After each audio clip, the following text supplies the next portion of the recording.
This is Hannibal here from the HannibalTV.com with three-time and reigning Great North Wrestling Canadian champion. Some people call him Black Dynamite.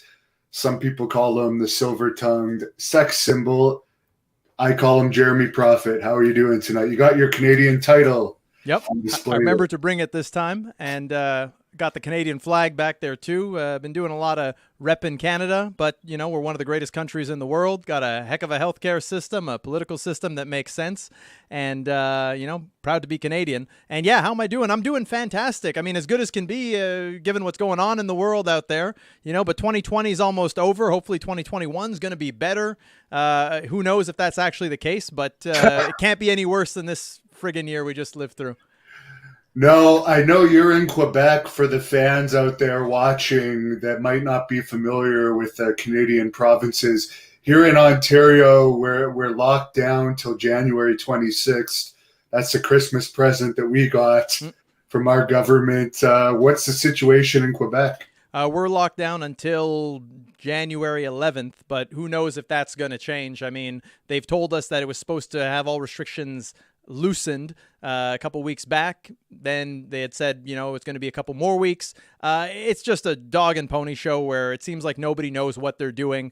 I really think I could do a better job. Not that I'd ever want to be a elected official, but clearly, monkeys eating their own poop could probably do a better job than what our government is doing to try to get this whole thing under control. It just doesn't make sense. And the fact that they tried closing down restaurants, they tried closing down gyms. They've closed down gyms here, which is ridiculous because the gym actually helps to boost your immune system. But these geniuses seem to think that doing that is going to do something. Yet the schools were wide open. They're not enforcing masks on public transportation.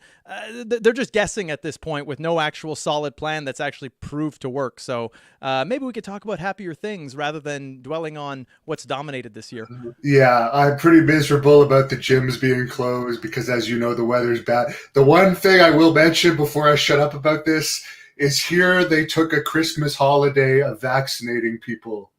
They took a break, which is just stupid. Businesses are going out of business, and let's take a holiday for Christmas. It makes no sense. It's not like there's a worldwide pandemic going on. Got to take a holiday for Christmas. Why didn't they just have people who maybe don't celebrate Christmas work that shift? Yeah, and we're not even supposed to be with our families for Christmas anyways, as it was in my case. So it's not like it's a normal Christmas, but whatever. It doesn't make sense, and we can't really do anything to change it. So this is going to be all about the fan questions today. I'll throw a couple in here and there, and we already have some people on here that have questions for you. Josh wants to know, when are you coming back to Pembroke, a town that Great North Wrestling has been in numerous times? Maybe you could talk about some of your matches there. Well, Pembroke, we had a couple matches there, none that really come to mind. Was that where we had the last Cage Wars? Correct me if I'm wrong. No, Pembroke, we had that one show that Shelton Benjamin was on that had over 1,000 fans. Okay. And the last time was actually my retirement match where I defeated Pierre Carl Ouellette, also known as PCO, one of your nemesises. Yep. But I cannot recall who you wrestled on that show. You must have made short work of them. I wrestled Max Testosterone on the one with Shelton Benjamin, and on the one where you wrestled PCO. Now, are we talking about the one where he was all bloody and I remember. I think I wrestled the British Bruiser there. Ad Hutchinson. Yeah, had a good match with him. Hopefully we could do that again. Maybe over the pond over in England. If things start getting better over there. I hear they got a new strain of the virus, and I think it's also found its way to us here in Canada. So who knows? Maybe that'll be the next plague of next year, and we'll still all be locked down with nothing to do. If you can't tell, I'm extremely frustrated over the fact that wrestling has been virtually non-existent. I go 15 years in this business, never having a day off.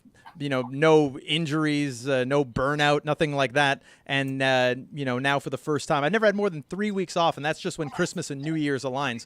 So, now having had only maybe a handful of matches, 3 matches in the last 6-7 months. It's very frustrating, and it's not even to a point where it's something that I even really want to discuss, because there's just so much other turmoil going on in the world. And as for Pembroke, just to bring it back where we started this, I'll be back there the next time we have an event there. So I guess that one is on you, Mr. Bookerman. There was actually scheduled to be an event in Pembroke in Canada Day of this past July. The city of Pembroke was going to once again work with Great North Wrestling.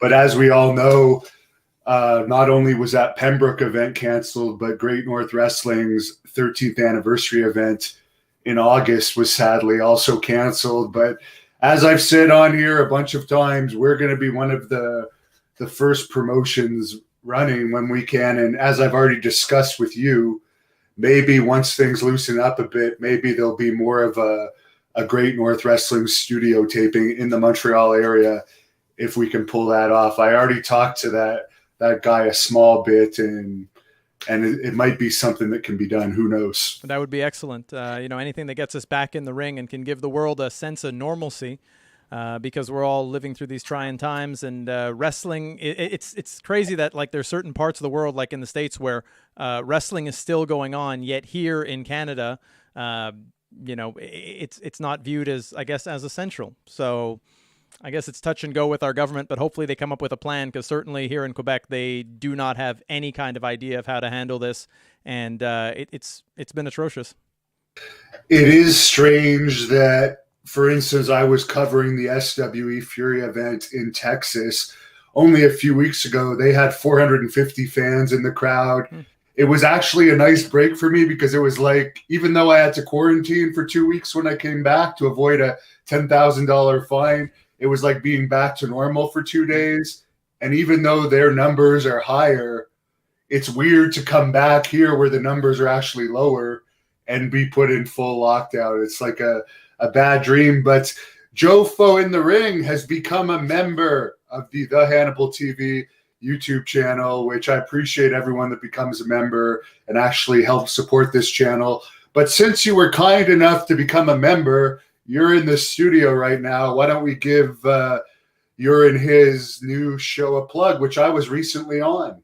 Yeah, Jofo in the Ring. It's a great group of people here, exceptional production values, and I appreciate them giving me a forum where I can come on here and we can present, real news, real facts, nothing skewed, and if I can lend some insider insight to them, then all the better. But they're definitely a brand to watch out for here in Quebec and in all of Canada, and I think they've got the potential to, maybe be number 2 to your channel, if they're willing to put in the same kind of hustle and grind that you have.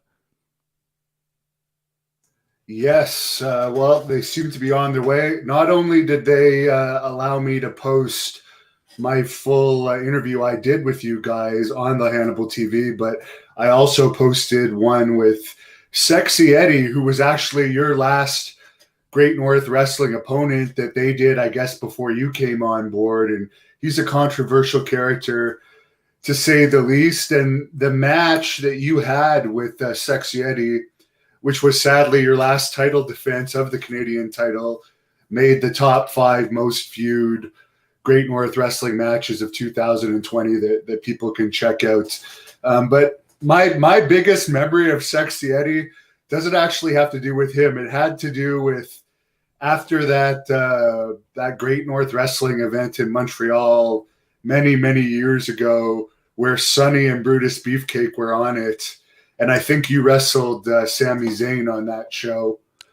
No, actually, I wrestled Brutus on that show, but Sami Zayn was on that show, yes. But somehow we ended up in like an after-hours club. And in Montreal, there's a big gay community, obviously, and it was not a gay after-hours club. But I remember Brutus actually completely freaked out of all the gay people in there. And like, I remember Sexy Eddie had already found a girl by that time, so he ended up staying. But I just remember that Brutus was like demanding his money back. and I thought it was very comical just to see him flip out like that. But what are your memories of Sexy Eddie and Brutus, for that matter? I mean, I wasn't there with you guys when you went out, but if you want, I mean, memories of Sexy Eddie and Brutus, I've been on tons of shows and road trips with Eddie. I've been in the ring with him a ton of times. I've won 99% of those matches. I've beat the brakes off of him. You know, a lot of his brain damage, CTE, is probably at the hands of me, you know, putting such a beating on him year after year. But he is one of my favorite opponents to get in there with. As for Brutus, I mean, I actually just finished doing another interview with a fellow by the name of James, who does the 90s wrestling podcast. And he actually asked me about Brutus, surprisingly. And the one thing I remember is not really the match that he and I did, because it was nothing to write home about.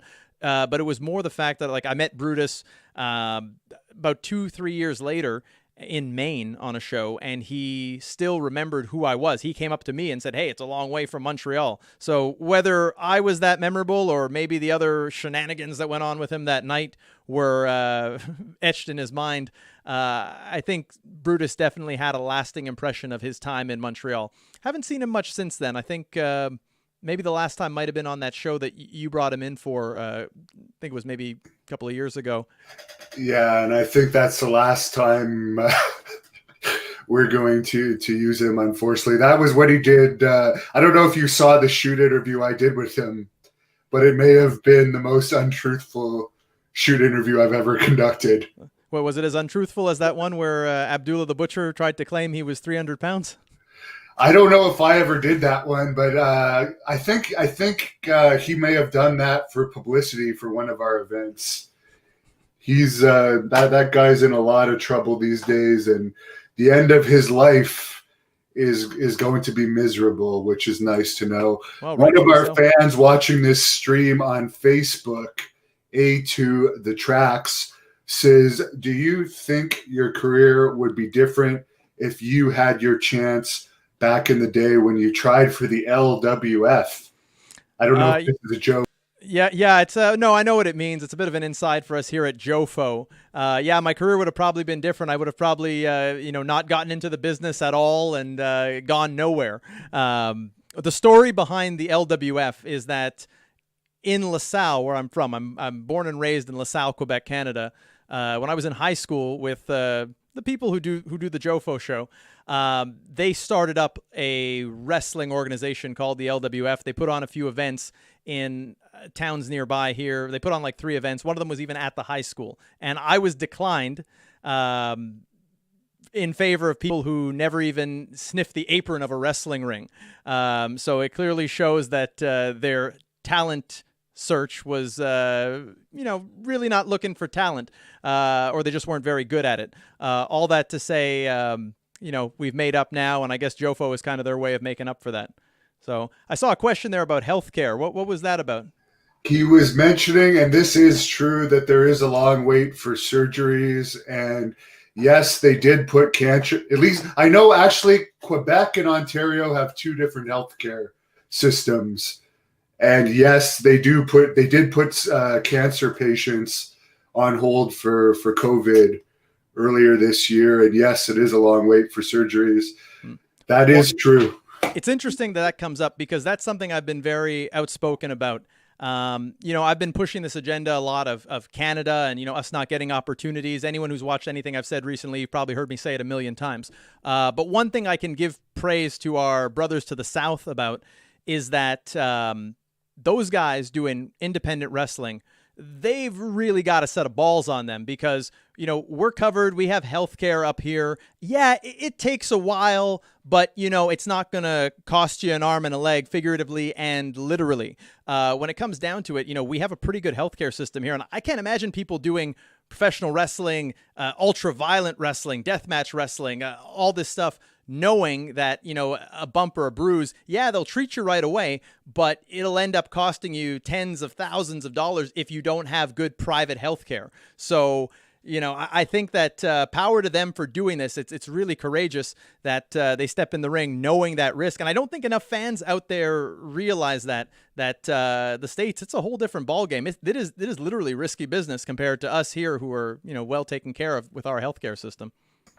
That is there is benefits. I know when I had a skin cancer patch earlier this year, and I actually had to pay to get it removed in Quebec. And for my Hep C treatment that cured me, I ended up having to pay for it. So I've had some bad experiences, but overall, eventually you'll get looked at here. I'm just the type that doesn't want to wait to get stuff taken care of. But you are 100% correct. Yeah. These people wrestling in the States that aren't necessarily covered is risky business. Like I'll tell the story about a match that I did in Chicago back when I used to go to wrestle in the States. There was an opportunity there. It wasn't as difficult as it is now, but I was invited by a friend of mine. His name was the Great Malachi, or Malachi, I should say. Wrestling, we called him Malachi, but it was the Great Malachi. We did a match, and I gave him a chair shot. That was what was scripted for the end of the match, was I give him a chair shot. The chair had a metal piece, like the piece that connects from the seat to the frame of the chair, that was broken and was sticking out. So when I hit him, it actually cut the back of his head. It cut him about, I'd say about a good four inches or so across the back of his head. And at the time, I wasn't too familiar with the healthcare system and how it worked. And so he was in this big debate with the promoter, who was trying to tell him, go to a hospital, go get checked out. And he was saying, no, it's fine. I don't need to. And I'm like, this is crazy. This guy's bleeding out the back of his head. He might have a concussion, whatever it might be. And then finally he said, well, if I'm going to go anywhere, I'm going to go to a hospital where I'm covered. And I didn't realize, the cost of these kinds of things. That was just a bad day at the office. The chair happened to be damaged when I swung it at him. But yeah, it caused the injury. But doing professional wrestling where, we're not making big bucks like the guys on TV, an injury like that, if that's going to cost you a couple grand, it's a huge risk that not many people would be willing to take. So again, power to these guys in the States with their healthcare system to be willing to do that. I know when I wrestled in Puerto Rico, they would cover us for in-ring injuries. I got my head split open once. They got that covered. But as a lot of people get there, they'll drink bad water and got sick. And I got really, really, really sick there. And of course, I had to pay for my medical costs for that because it wasn't directly related to the ring. But Mike D has a more joyful question here. What are your thoughts on Earthquake and Dino Bravo, two Canadians that should be in the Hall of Fame, both of them? Yeah, absolutely. I'm surprised that they're not, especially Earthquake. I mean, he had a pretty good run. I think that, I know quite a bit about Earthquake. He had a longer run than most people think, because most people only know of him as Earthquake, but then he was also in WCW as John Tenta or Avalanche, the Shark. Came back as Golga during the Attitude Era with the Oddities, and definitely a great career and a great Canadian. Also, if I'm not mistaken, he was very accomplished in sumo wrestling. And had an extensive career in Japan as well. No, I think very highly of Earthquake. Former Canadian champion in amateur wrestling too. So, I mean, yeah, so he was as legit as they come, and he had faced the best of the best. It's very surprising, even if, they had wanted to induct Earthquake and Typhoon as a tag team, they did a lot of damage too. And Dino Bravo, I mean, he's a legend here. Even for what he accomplished with international wrestling, as the booker, as the boss, being able to put on a lot of great matches, and people still talk about him. Unfortunately, the circumstances around his death are still not really well known. But I don't think that should put a blemish on the career that he had, because, again, he was someone from here who was able to make it. That's got to mean something, and it definitely does in the hearts of a lot of people here in Quebec.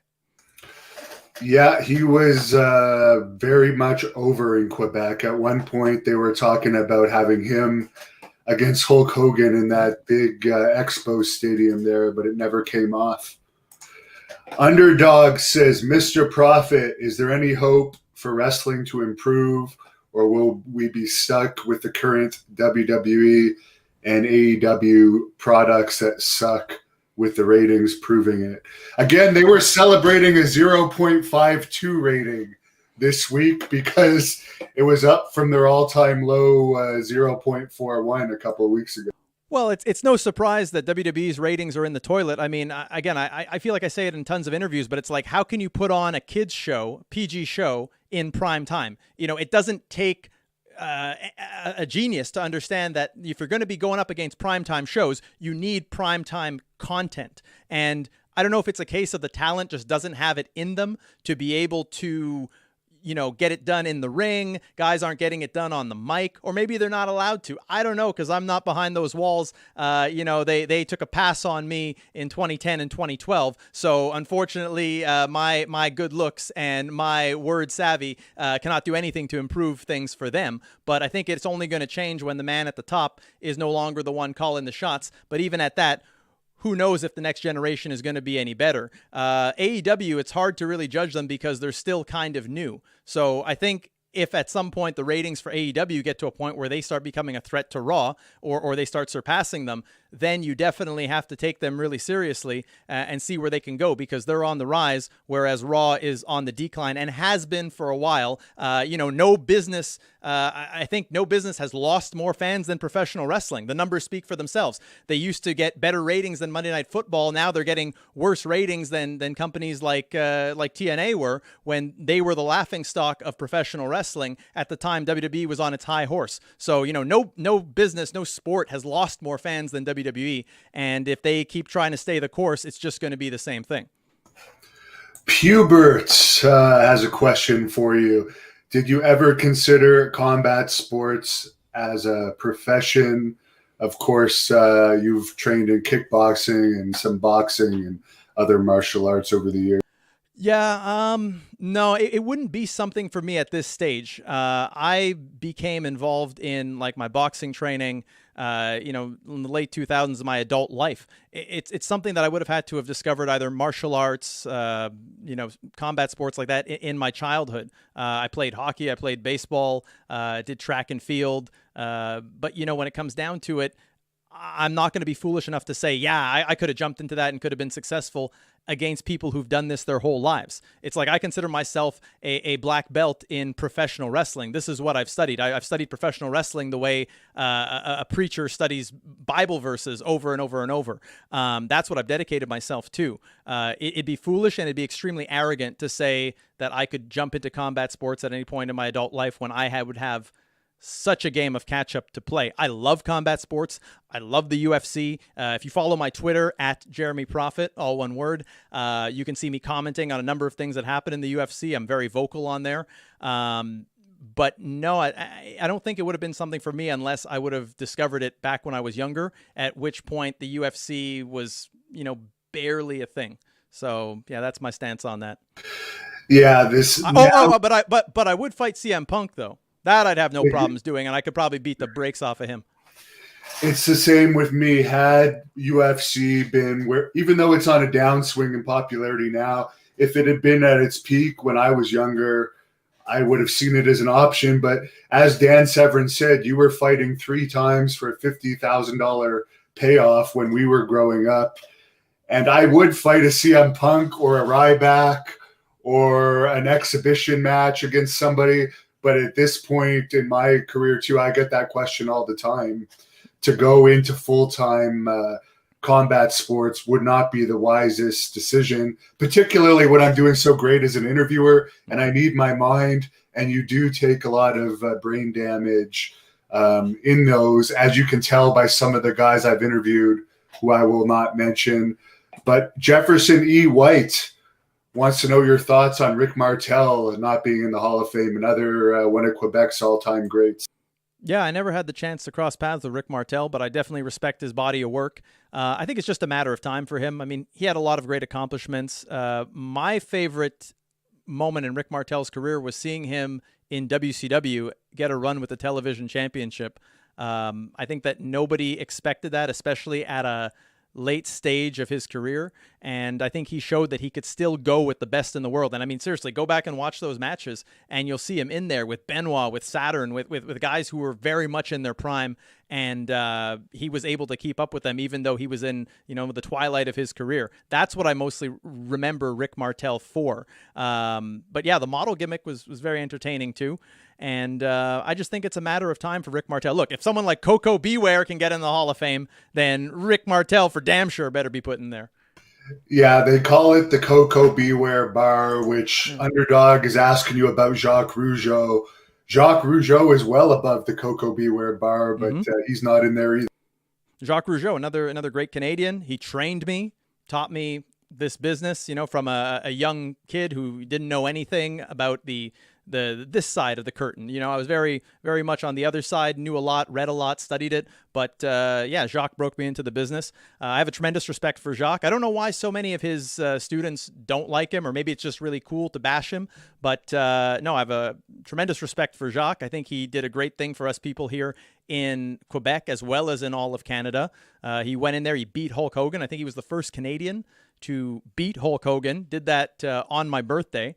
And he beat Bret Hart too. Yeah, it's true. He also beat Bret Hart for the Intercontinental title. Jacques taught me a lot. In fact, I'd love to reconnect with Jacques. I know you're pretty close with him. I'd love to reconnect with him. I'd love to even, have him in here on JoFo for an interview because, if it wasn't for Jacques, who knows how my career could have turned out. That might be a guy that you might want to go after to help put you guys on the map more, and we're doing our part too. I'd like to see Great North Wrestling Women's Champion of Canada, Lufisto, in there too. So maybe in 2021 we can see that, because if there's studio events coming up, she's definitely going to be part of them, because we need some women's title defenses. There's a few. John Stewart. Frankie the Mobster has never been in Great North Wrestling. There was a few times he came close, but injuries unfortunately screwed up the bookings. But I know you've had a lot more experiences with him than I have. John's asking any stories about Frankie the Mobster. Yeah, I mean, we've done a couple of matches. I have a tremendous respect for Frankie. He's in fantastic shape. I think he's one of the most underrated talents in the world. If more people knew who Frankie was, more people would love him. He's another example of a guy like me or you, who should be in a better place. But I think because of the fact that Frankie is a product of Canada, much like all of us, he's been overlooked. But a guy who could easily show up on Raw, on Dynamite, on any of these shows and any of these companies, and be a main event player. He has the tools to do so. I've enjoyed my matches with Frankie. My only regret is that I don't feel we ever really worked a great program together. We had matches here and there, but I would have liked to work with him over an extended period of time, build a rivalry with him, because I think especially on the microphone, I think that there's a lot of potential because he can bring it. I like guys that can talk really well, can talk trash and can come at me. I rarely get called out. I rarely get pulled into these kinds of things. I don't know why, but anyone like him who can handle a microphone like that, better than a lot of those chumps on Raw. He's a guy who I think should be making a lot more money in this business than he is, and it's just a case of the scouting not being there in Canada when it should be. I know he did have a few tryouts many, many years ago, around the same time I was getting extra tryouts, I believe. But I only remember him telling me those stories, and I don't remember them in detail. Damian Holmes, watching on the Hannibal TV Facebook page, says, do you think the Attitude Era has a place in wrestling to help improve wrestling? If that's the real Damian Holmes, he and I actually teamed one time in a tag team match. He's a wrestler. So that's cool. Could there be a fake Damian Holmes? Who knows? There might be. There might be a fake Jeremy Prophet out there. I don't know. But does the Attitude Era have a place? Of course it does. It's one of the best eras, if not the best era in wrestling. It's when they actually put out a product that fit their time slot, where they were able to get the casual fan to watch the show. Some people may look back on it and say, "Oh, it wasn't politically correct. Oh, it was pushing the envelope." It was, yeah. But look at everything else that was on TV then. Look at Jerry Springer. Look at Howard Stern. Look at and these shows were airing in not even in prime time. That's the era that we lived in. Everything was better. We were beating Monday Night Football. Now all of a sudden they want to sanitize the product. Everyone's just happy to be there because WWE essentially turned the wrestling scene into a concentration camp and made it so that talent only had one actual place where they could perform and make a living. And all of a sudden now there's competition, so maybe they should be exploring other avenues of letting guys have a little bit more freedom to go out there and be entertaining. I think that everyone just gets there and they're happy to be there and they rest on their laurels, and why upset the best paycheck I'm getting in the business? It's like I said, guys like you and I, like, we have chips on our shoulders, and I do feel if we were given those same opportunities, we wouldn't suddenly forget it because we've made it. I equate it to someone like Jay-Z, who, no rap label wanted to sign him. And it just built this big chip on his shoulder. And he said, okay, fine, I'm going to hustle. I'm going to work. I'm going to get there. And I'm going to throw it in all these guys' faces. And now Jay-Z is almost bigger than the whole hip hop game himself. He's a mogul. So, you get the right people at the right time, they can make a difference. And the Attitude Era, I think, was an example of that, because there was competition and guys had to sing for their supper. They had to, step it up so that they could beat the competition. All that to say, yeah, Attitude Era definitely got its place in wrestling history. Although I don't think you're going to see WWE ever go back to that type of entertainment, because they're so corporate now. We've seen recently the USA Network ask them to become more violent, so they burned somebody alive, and this guy they burnt alive is still tweeting on Twitter. So how is anyone supposed to take that seriously? But Chris Norman, you have some Quebec fans watching tonight, because this is another question about Quebec wrestling. He says he hopes No, that's actually not. That's from Massachusetts. Oh. I know, Chris Norman. I'll let you read this one then. Yeah. So Chris Norman is asking me, from what I can see here, thoughts on working with Slick Wagner Brown, who was probably my biggest rival in New England Championship Wrestling, a company run by Sheldon Goldberg, who, if you don't know who he is in the wrestling world, shame on you. Shame. I loved working with Slick Wagner Brown. He could really bring it. Right from the first time they told me I was working with him, and they're like, yeah, he's a big dude. He's agile. You'd have a hell of a time working with him too. He's an exceptional talent. He unfortunately ran into some hurdles throughout his career, but, I always got along with him in the ring. He always brought it.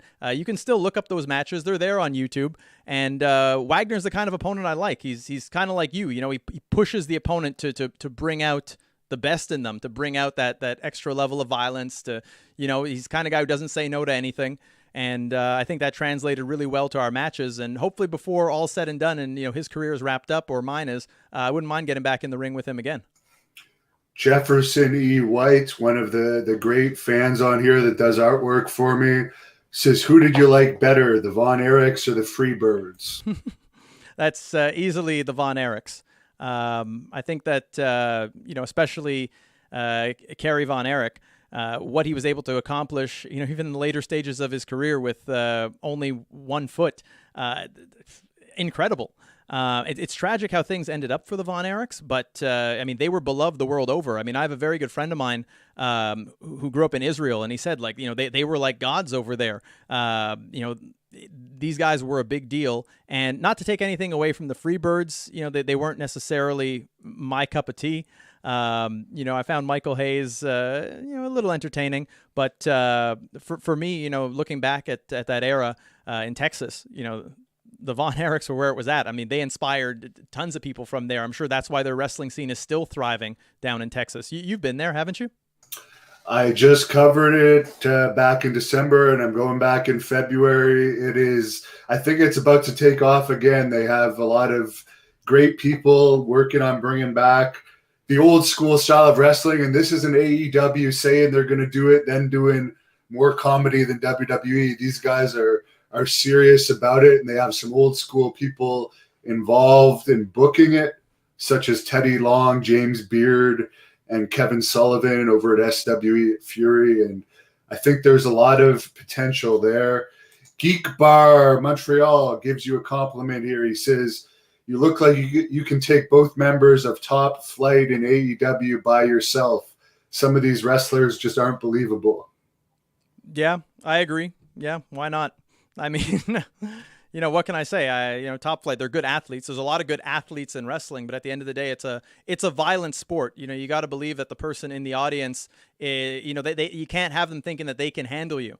And so, I'd invite anyone to get in there and see if they can handle me. They're going to get some permanent damage, that's for sure. It's a part of wrestling. It's a part of wrestling like any. The look is just one thing, and a lot of people go very far with just one tool. One thing I pride myself on is that I'm not a one-dimensional performer. So, I can be, as violent and intense as you. I can be as athletic as Top Flight. I can be as funny as, the guys who are doing comedy that you're hating on there in AEW. I bring it all to the table. And, that's what wrestling is. It's a mix of everything. It's kind of like the circus, just a little more physical. A lot of people watching on Facebook tonight. Tyler Fatal X Taillon says, if you were booker for WWE, what type of program would you book for the fans that would attract some attention? I mean, you'd have to look at what's contemporary. You can't book a show to your own specifications if you're trying to reach out to people who may not even know what wrestling is. What kind of show would I book? Look, I mean, you don't reinvent the wheel in wrestling. You book a show that makes the people want to watch the next episode. That's simple. You put what I like to call hooks into the show. I believe it or not, as a kid, loved watching Days of Our Lives, a soap opera, because there were always hooks. There were always things to make you want to watch the next week. Did I love watching it as much as wrestling? No. I to say, I watch a soap opera, whatever, but it was intriguing. All the best shows are able to make you come back and want to watch the next week. There are episodes of Monday Night Raw that I see where nothing makes you want to watch the next week. There's no intrigue. There's no mystery. There's no, I have to watch that next episode. It's like they're just treading water. It's just episode after episode, match after match, and it doesn't mean anything. I've had the opportunity to actually book wrestling shows, and all the time I always say, what will happen on this show to make every person that's in attendance want to come back and want to tell everybody, hey, I went to see this happened. Come back to the next one. You get 20 people. We usually get more than that. Let's say you get 50 people at a show. But if you put on a hell of a good show, then those 50 people may each go tell 3-4 people. They go tell 3 people, my math might be off, but now you're looking at potentially 150 people. You triple your audience. And it's a simple formula that works. Make the show interesting. Make people want to watch next week. That's the simple formula to it. Underdog has a question for you that's been in the news a lot this year. Thoughts on WWE not allowing superstars to stream on Twitch or other social media platforms that WWE does not control? To my knowledge, it's just Twitch and Cameo right now. I mean, there's a lot of ways to look at it. They saw people making money doing something on their own. They encourage people to build their own brands. It's what I'm trying to do right now. I can't be in a ring physically wrestling. So, I'm trying to get my name out there and use that to, help me during this time. So it's kind of like cutting a lifeline to a lot of these guys when they no longer have access to these third-party services that were bringing them in an extra source of income. So now, it's great. Now you don't have the house show money coming in. You're wrestling once a week, and we're going to take away these other things that you've used to make money. I don't know. It sounds pretty communist to me. Russell Campbell says, have you ever heard you look like Macho Man in the face and body? Your styles are close also, just in my mind. You also had someone earlier say you remind them of Jimmy Snuka. Well, for Macho Man, I don't know. We might have to ask Lanny that one. Even though Lanny doesn't think too highly of me, but that's okay. I'm on a crusade to get through to Lanny again. He's not gonna he doesn't like me, but I'm always gonna like him. We politely ignored each other the last time we were around each other. No, I'm gonna get to him. I'm gonna wear him down. He's gonna, all you people out there in Twitter land, shoot some messages over to Lanny. Be like, what's the deal with you and Jeremy? He says good things about you all the time. I'm gonna kill him with kindness. But to get back to that, I appreciate that because I do appreciate the work the Macho Man did, and I like the comparison because I feel Randy Savage was someone who was good at all the important aspects, if not all the aspects of professional wrestling. He could cut a hell of a promo. He had a great look, and he was outstanding in the ring. There's a thing called the Bret Hart scale where they say that wrestlers should be judged on those criteria. Macho Man is almost a 10 on 10 in every category, which is what I try to do. I try to make it that I look the part, I speak the part, and I deliver in the ring. All of which have equal importance. If you don't believe me, look at tons of people. Some of them have had just one of those attributes, and they've made a hell of a lot more money in the wrestling business than you and I. So I try to fine-tune each one of those. And I also noticed Jimmy Snuka, and that's one that I've gotten since I started in wrestling, even when I started at Jacques Rougeau's. The initial character concept they had for me, long before Jeremy Prophet was even a thing, was sort of like a updated kind of Jimmy Snuka. And I didn't mind that. I'm a fan of Jimmy Snuka's work. He's a pioneer in wrestling, was always in fantastic shape. He was a great wrestler at the time. If I were, a wrestling fan at that time when he was, at his peak, I definitely would have been a big fan of old Superfly. But I had the chance to meet him at an event that I did at the Pro Wrestling Hall of Fame. And it was kind of odd because he came in and I saw him, and he was kind of shaking hands with everyone. Then he saw me and he hugged me, and he was like, "Nice to see you, brother." Yeah, and he hugged me. I was the only one that he hugged. But being Jeremy Prophet, I have this effect on people where they see me and they become infatuated. I did my match, and then he came backstage, and he was walking with a cane at the time. I think they had maybe amputated his leg or something. And or amputated his foot, I should say. He actually came backstage after my match to tell me how good it was, and that always meant a lot to me. Unfortunately, he's no longer with us, but I always appreciated that of Jimmy Snuka. Would have loved to have been on more shows with him, but that was the only time, but it was still an honor to get to meet him. Bill is a big fan of yours. He says, "Mr. Prophet, enjoy watching your matches. Who is your toughest opponent?" I'm talking to him right now. Have you not watched any of the other interviews I've done? It's clearly Hannibal. He's taken years off my life. Every time we're in there, I'm fighting for my life against you. He tried to throw me off of a building there when we were with Dark Cash. Been through tons of tables, hit with hundreds of chairs. They actually did call the police. If people search that one up too. Yep. And the funniest part about that, and we won't go into details, but it was over 10 years ago, so I think we're fine, is there was some stuff in that apartment, which was not ours, that was not legal, and someone actually called the police over that. You're lucky for you, you didn't go over the side, but the police actually came up and questioned me and the apartment owner after, and it was a bit of a scary situation. Yeah, especially with the fact that I was busted open, I was bleeding in that fight, and then you threw me through a wall, and I mean people can see it. I'm sure we could dig it up and throw it up on the channel, but you threw me through the wall. I laid in a couple of good shots on you too, and then it ended with you trying to throw me off the balcony, which would have been a hell of a fall. But I guess my guardian angel was with me at that time. But to bring it back to the question, I mean, saying toughest opponent, why I say it's you is because so many people fear you, and whether they want to admit it or not, they're scared to get in the ring with you. But I think that you're a good litmus test for anyone who wants to be in the wrestling business, because if they can go in and they can survive with you, then they're ready for just about anything. I don't think there is a wrestler out there, I've yet to meet them, that can hit as hard as you with your intensity, with your cardiovascular conditioning in a ring. So it's just a constant beating coming my way that I have to be on top of my game to be able to match you at that same intensity level. So, I've fought a lot of guys. I fought a lot of monsters out there. I fought Bobby Lashley. I fought the Machine, Brian Cage, Lance Archer, a lot of these guys.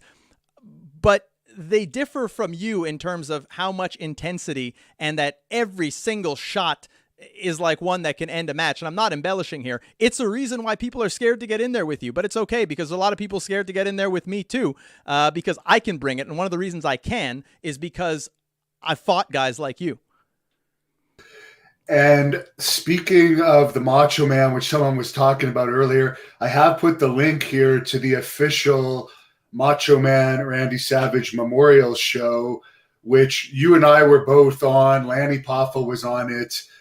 Jay Lethal was on it. I think we had something like 1,300 fans. Greg Valentine infamously no-showed that event. Yep. But I'm going to bring this up because this might be actually one of my favorite matches in wrestling history, and people might find that strange. But you teamed with, I don't even remember who you teamed with. Soa Min, was it? Soa Min, yep.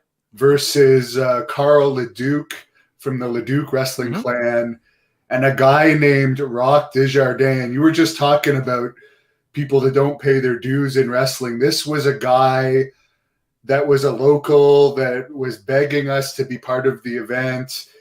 He did very little training with me. Some had one match. It went well.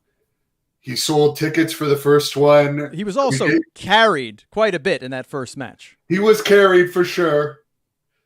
Carried, but it went well from a standpoint that he had sold a bunch of extra tickets, so it was a help to the company. But unfortunately, this guy developed a massive ego. Like, he suddenly thought he was Hulk Hogan.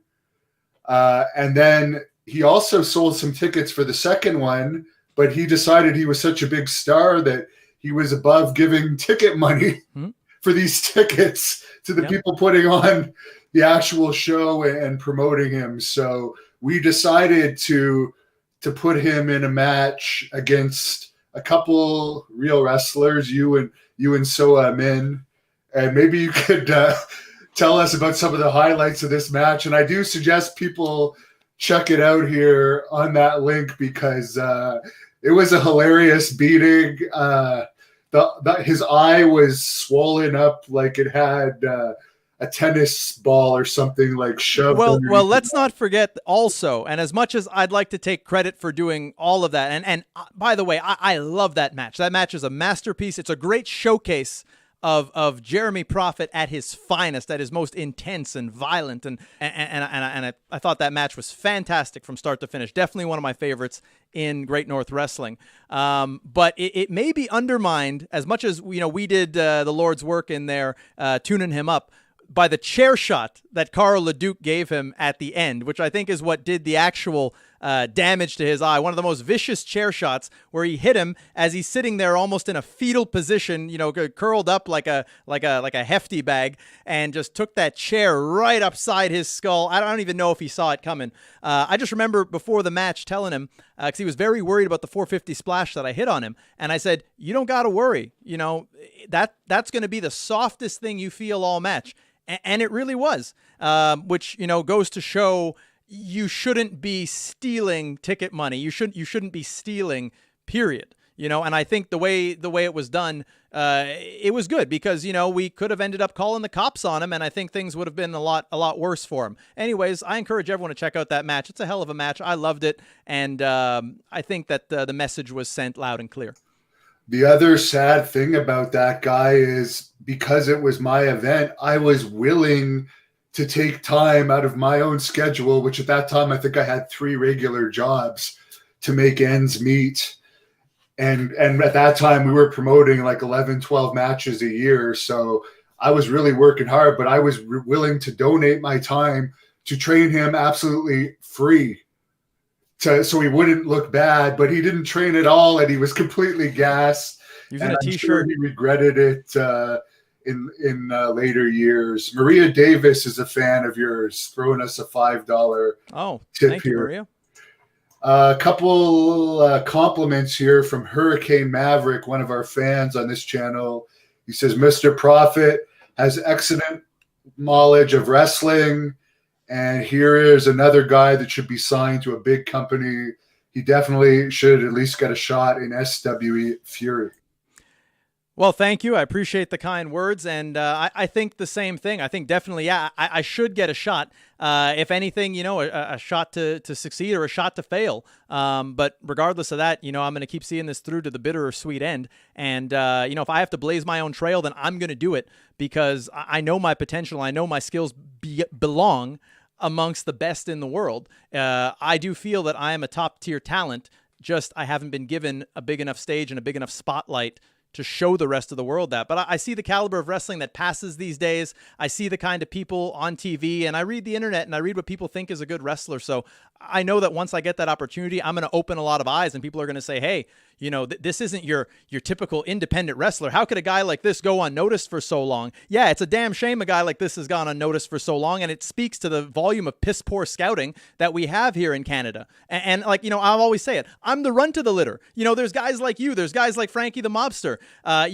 There's guys that could be main event guys anywhere in the world. Speedball Mike Bailey, could be one of the best, is probably the best cruiserweight wrestler in the world and should be in a better place. Unfortunately, they're not looking to Canada, even though we have EVPs in big companies that are Canadian. We have people like Chris Jericho, who's positioned very prominently in AEW, that, maybe he could put some eyes on guys like us and say, there are all those talents in Canada, guys who've gone on the same journey that I've gone through to get here. And yeah, it's a lot of work, but it's also not a level playing field like the guys in the United States, where you just wrestle in a few companies and you get visibility and you build that traction. You don't believe me? Look at the difference between, Canadian Twitter and American Twitter. You don't believe me? Look at Hannibal TV and look at where the viewership comes from and how many are in Canada. People are not looking here. The difference maker could be if we get proper scouting, if we get guys that'll say, you know what, instead of just, going after the same guys on the indies that WWE gets the first cut of, AEW gets the second cut, let's look to Canada where they're not going after these guys. A company like Ring of Honor, a company like Impact, MLW even, if they're not going to, delete my messages that I put on their posts that they do on Twitter. These companies, they could be looking to guys like us to be the next main eventers to help bring their companies back to fruition. And especially like someone like you who has more views than a lot of these companies too. The scouting is just not on point here in Canada, and I'm going to keep complaining about it regardless of what anyone says until something gives, and something has got to give. I'm putting a comment of here. Patrick Brazo, the Canadian senator, says he fears me from being a special guest referee. Well, it's nice to know we have Canadian Senate members watching the Hannibal TV, but he was actually managing you when you cheated and beat me for that Canadian title in that ladder match, which I guess it wasn't cheating because there was no DQ, but it was a load of bullshit when he came out of nowhere and pulled that crap.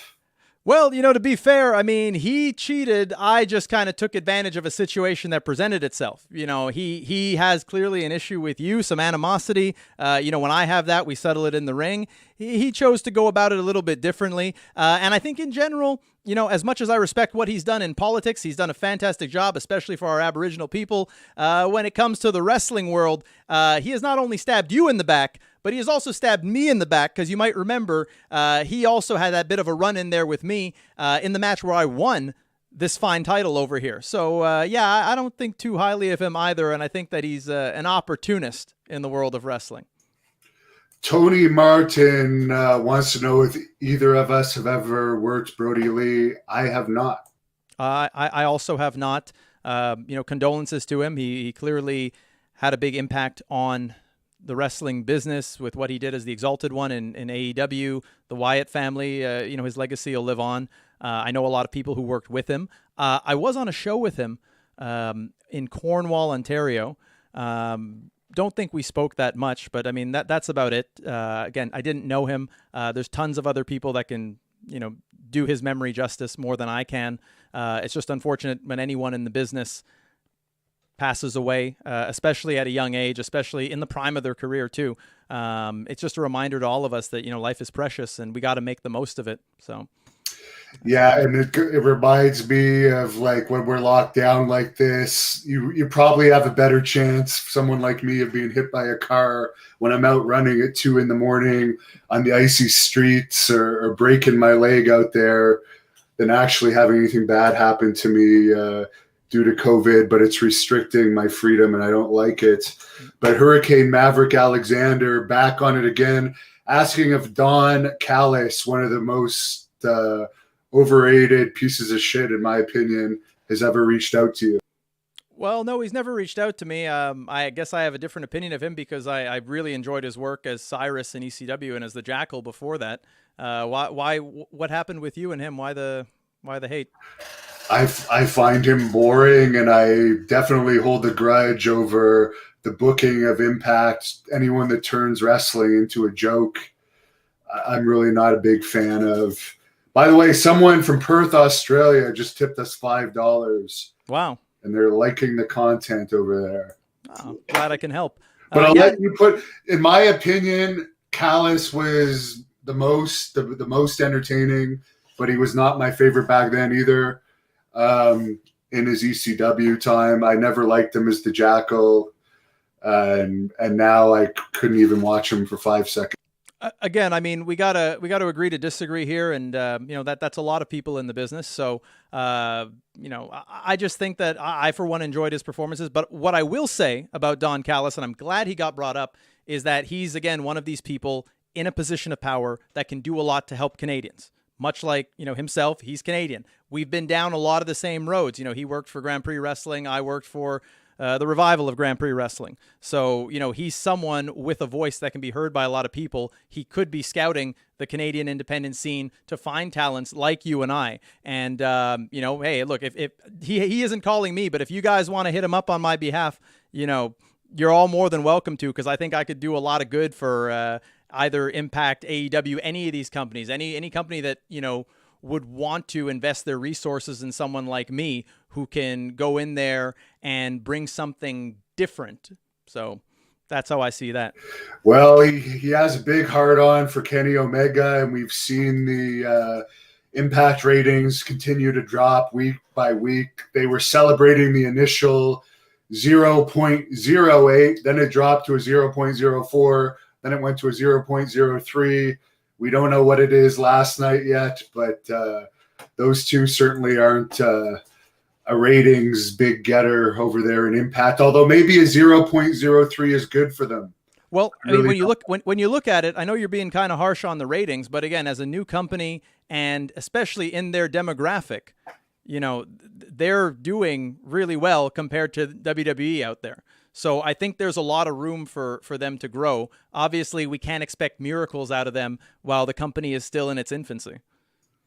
Just my 2 cents. Impact is in its infancy? Oh, we're talking about Impact. I thought we were talking about AEW. Oh, no. I was talking about Kenny Omega. They've been bringing him on to Impact. Oh, okay. I haven't been seeing it.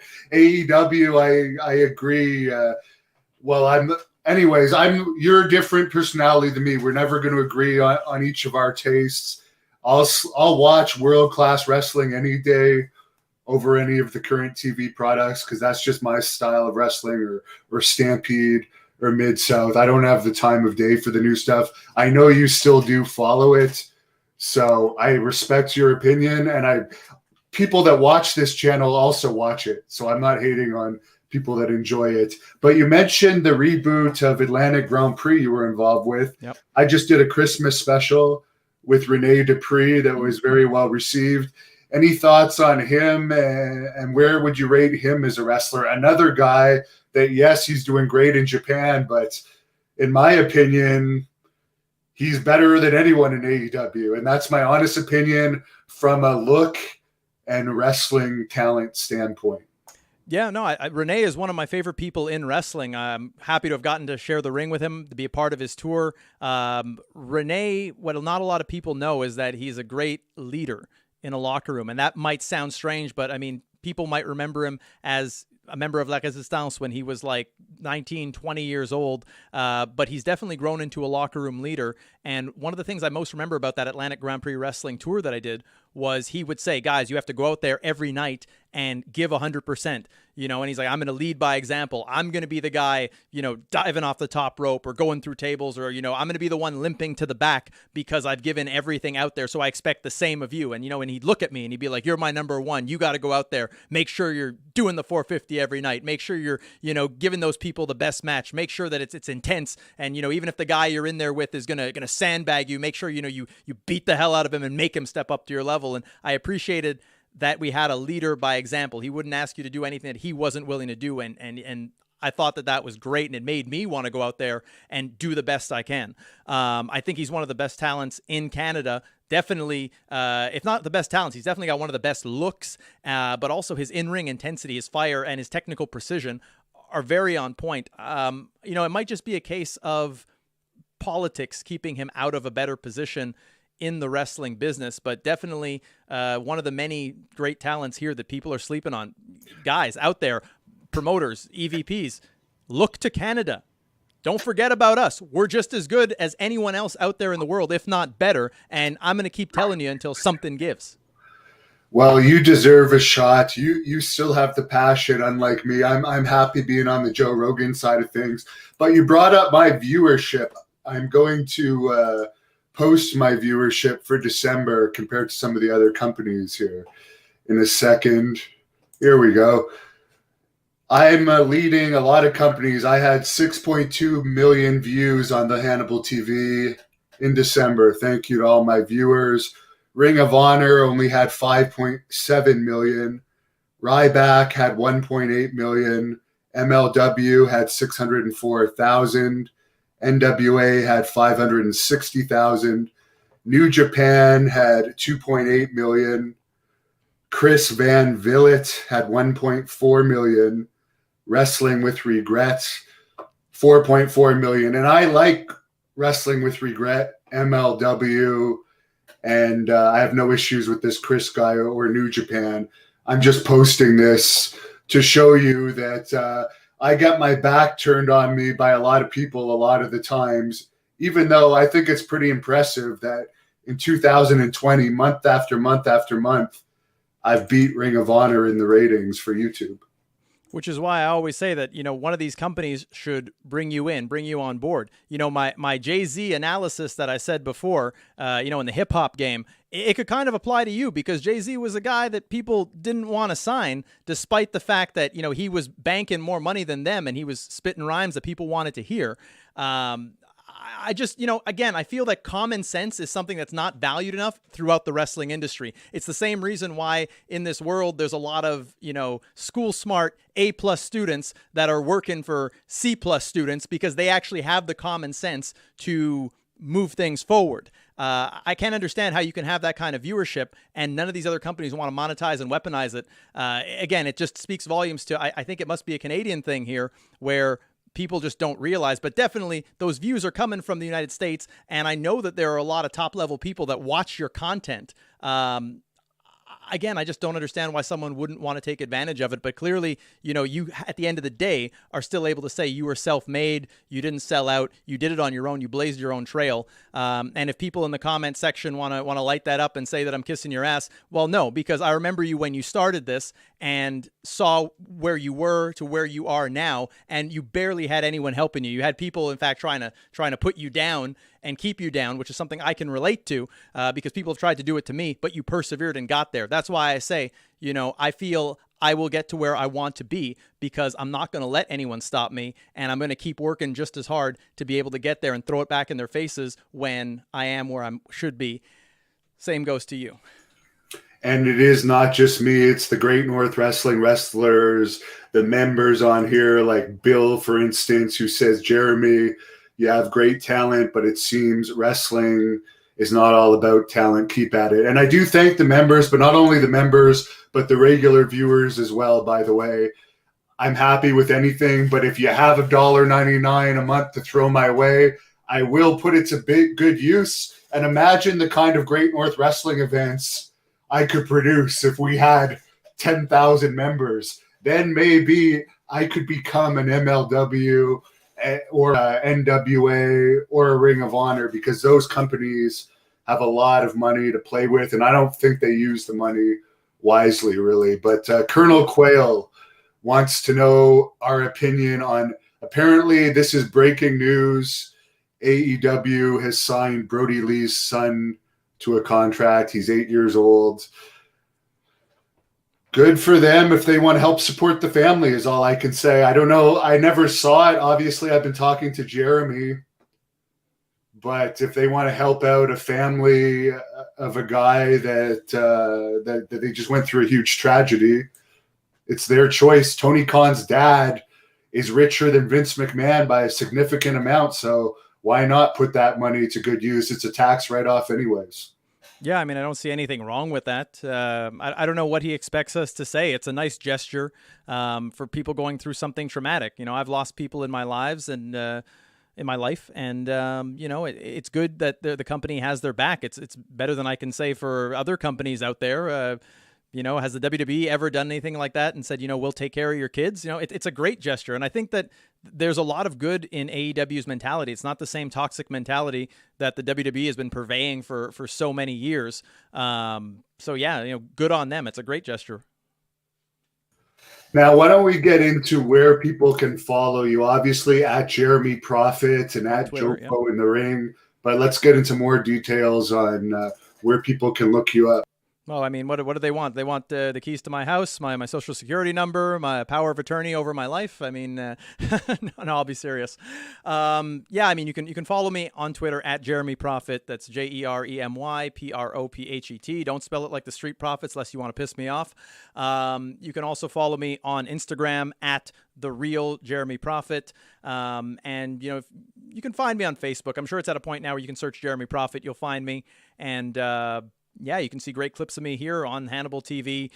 You can look up Jofo in the Ring, which you can see right there at the bottom of the screen. If you want to see me weekly doing interviews, doing a lot of fun stuff. Podcasting and being in front of the camera in a non-wrestling capacity has become kind of like a replacement to wrestling. So I'm enjoying this. I'm enjoying soaking up the limelight here, but ultimately being able to have a platform to still connect with all you people. And so if you like what you see here, which I can't see how you wouldn't, 5'11", 215, a prime sexual real estate right in front of you for your view and pleasure, then you can tune into me on all those platforms, and I guarantee it'll be a good time. And I just read in the news that the SWE Fury commissioner Teddy Long basically confirmed to Wrestling Inc. that he's going to be on the next Legends night of Raw. So good for him. I'm starting to consider him a friend. He's been on a few of my broadcasts now. But Jeremy, do you think they're actually going to pop an amazing rating with this Legends night? They seem to do this every 6 months or so to try and get the ratings out of the slump. And it seems each time they do this, the rating gets less and less high. I mean, it's like I said before, you're only as good as your last episode, and you got to give people a reason to tune in. I think this has been done many times. We've seen old school Raw, which is really just, an old set Raw with the same kind of booking and storylines that they always have. We've seen Legends come back. It's just another gimmick. Didn't they bring out 1 million Legends for Undertaker's retirement? I don't know if that up their network subscriptions. Again, it's just a throwback to what they feel will work. But I will make a bold prediction that they will do a better rating, but it's not going to be an astronomically better rating. I mean, at this point, you could even bring The Rock back, and it's not going to push the ratings as high as they once were. That time is gone. It's like I've said, WWE has lost more fans than any other sporting brand out there, and the ratings are further proof of that. So it's just a temporary fix. It's not a long-term solution until they actually change the culture and go in a different direction, a direction that actually fits their time slot and target market. Then there's not going to be much of an effect on the actual ratings. But at this point, I don't know if they even care about ratings. I mean, Vince McMahon has made more money than he can ever spend in what's left of his life. So I don't think he really cares. I think they're just putting on a show to entertain Vince because he wants to see, Otis in a tank top with his big gut hanging over his tights. And he wants to see, the kind of product that we see there, Retribution going around in Halloween masks. Yeah, and it's his money. He can do what he wants with it. And that's my opinion on it. If I had that many millions, I guess people might not like everything that I do as well. Maybe I would hire people just to get revenge on them, and that would be my whole show would be based on. You've been around a lot of my plans that I've put together over the years, which we're not going to get into today. But Russell Campbell, I've answered this before. I don't think unions would be a good thing in wrestling because there's not enough jobs. Like in acting, there's thousands and thousands of acting jobs. But in wrestling, if there's a union, you're going to have like 100 or 300 people maximum with secure jobs, and it's going to give less opportunity to others when it's already hard enough for people to get opportunities. But Jeremy might have a different opinion. I am no expert on the subject, but to me, it just sounds like if the wrestling companies, the big companies, would do their jobs properly, there'd be no need for a union. There'd be no need for collective bargaining agreements like they have throughout other sports. I think that now a lot of talent is very happy to sign with their company, make more money than they would on the independents, and that comes with the ups and downs and hardships of knowing how to manage the assets that come along with that. I don't think there's a need for a union, just for companies to treat their wrestlers better.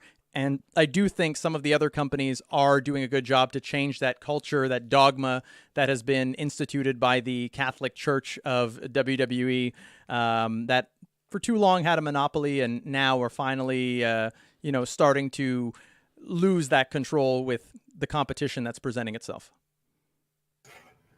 Somebody with a name I can't pronounce says, do you think it's easier to be a great heel than be a great babyface? I would say it's harder to be a great babyface. It's tough to say because in today's day and age, who's a great heel? How are you a heel in There's no heels with heat. That's exactly what I'm getting at, is that once upon a time, you used to be able to go out there, be the most reprehensible person. You could be the Saddam Hussein. You could be the whoever the villain of the day is in modern society. Nowadays, everything is very sanitized and scrutinized, and sometimes now people will go too far when the real experience of pro wrestling is to be that evil villain that people will want to see get beaten. That's what sells tickets, is the villain that people will pay money to see get beaten. And it does in all kinds of other sports. I've used the John Jones example many times in interviews that I do, where people say, John Jones, he's undefeated. He's been a champion many times over. The only reason he's ever lost the championship was because of, drug test failures or extracurricular activities that have seen him be stripped of the title. But people will continue to buy pay-per-views in hopes of watching him lose. Now, I don't hate John Jones. I think that he's a very talented athlete. I will definitely watch, and I'll watch wanting to see him lose because that's the intrigue of it, because he has actual heat that sells. Nowadays, you have heels that annoy the audience, that, will maybe have people. Oh, my favorite one is they boo them because, we love to hate them. But no, wrestling is not supposed to be love to hate. It's supposed to be actual hate. And that has kind of come and gone in 2020, and it's going to take a special kind of individual, of which there aren't many that I see on TV on a weekly basis, that can actually do that and be that person that is so hated that they, no matter who they're facing, they will always want to see the other person come out and beat the holy hell out of them. That's what I try to be, and I have thick skin. So, I don't care if you don't like me. If you don't like me, oh well. If I'm a heel, I'm doing my job. Yeah, and speaking of the shitty heels, I have to put this picture up. Damn it. I uploaded it in the wrong place. I'll upload it in the right place. But it seems like AEW is like obsessed with making all of their heels goofy. And this picture, it's like, why do all heels have to be fucking comedy heels now? This isn't even funny. This is just stupid in my opinion. And it makes me remember why I don't want to watch this kind of crap. Well, to be fair, I think that those guys, they might be turning them face, given the whole thing that's happened with the passing of Brodie Lee. Benefit of the doubt. Very, very, very possible. But I appreciate your time. You've gone over our hour, and we'd love to have you back sometime, because it seems like the fans really appreciated interacting with you here tonight. A lot of fun.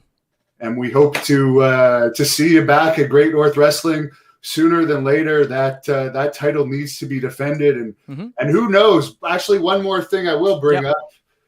What is your prediction of what's going to happen with the reigning, the Hannibal TV heavyweight champion, Harry the British Bulldog Smith, aka Davey Boy Smith Jr.?